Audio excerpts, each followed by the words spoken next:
ગુજરાત સરકાર વારંવાર દાવા કરે છે આખા દેશમાં ગુજરાતમાં મહિલાઓ પરના અત્યાચારોમાં સૌથી નીચે આવે છે, એટલે કે 27 થી 30મા ક્રમે આવે છે, એવા વારંવાર દાવાઓ કરવામાં આવે છે. તો એ દાવાઓ ખરેખર સાચા છે ખરા? કારણ કે મહિલાઓ આજે પણ એટલા જ પ્રમાણમાં પીડિત છે.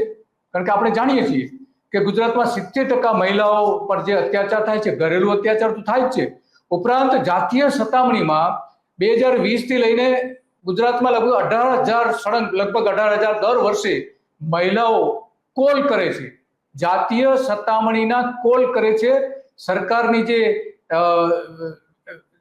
181 જે મહિલાઓ માટેની મદદરૂપ થતી એક જે છે એમાં. તો આ પ્રકારના 18,000 કોલ એટલે કોઈ નાની ઘટના નથી. છતાં પણ ફરિયાદ કેટલી નોંધાય છે?